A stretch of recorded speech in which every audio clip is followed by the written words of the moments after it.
Vimala Kulkarni school ನಮ್ಮ ತಾಯಿ ಹೆಸರಲ್ಲಿ ಕಟ್ಸಿರೋ ಸ್ಕೂಲ್. ನಮ್ಮ ತಾಯಿ ಹೆಸರು ವಿಮಲಾ ಕುಲಕರ್ಣಿ. ಅವ್ರ ಶಿಕ್ಷಕಿ ಆಗಿದ್ರು. ಅವರ ಮೃತ್ಯುವಿನ ನಂತರ ಅವರ ಹೆಸರಲ್ಲಿ ಸ್ಕೂಲ್ ಕಟ್ಟುತ್ತೆ.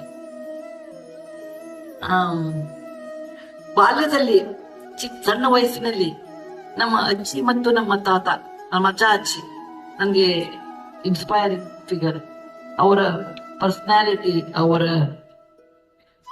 ಜ್ಞಾನಗುಣ, ಅವನ ಮಧ್ಯದ ಪಾಂಡಿತ್ಯ, ನಿಸ್ಪೃಹವಾದ ಜೀವನ, ಮಿನಿಮಮ್ದಲ್ಲಿ ಇರೋದು, ಹಣಕ್ಕೆ ಅಟ್ಯಾಚ್ ಆಗ್ತಾನೆ ಇರೋದು, ಕೆಂಪು ಅಕ್ಕಿಯ ಕಣಜ ಅಂತ ಅವ್ರನ್ನೆಲ್ಲ ಬರೆದಿದ್ದೀನಿ.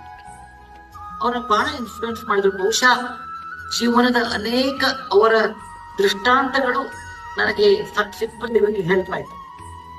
ನಂತರ ಯೌವನದಲ್ಲಿ ನಮ್ಮ ತಂದೆ ತಾಯಿ ಮಾಡಿದ್ರು. ನಮ್ಮ ತಂದೆ ಎಥಿಸ್ಟ್ ಇದ್ರು.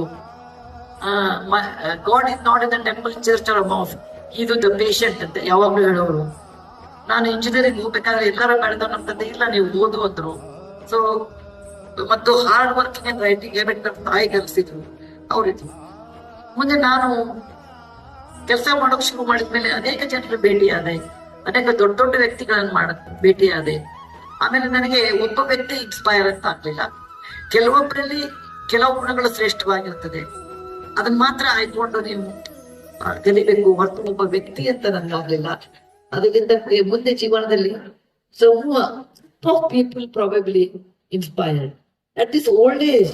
Still I work hard for the poor people because poor people inspire me, saying that I have a duty towards them. They remind me I have a duty towards them. So different ages, different people.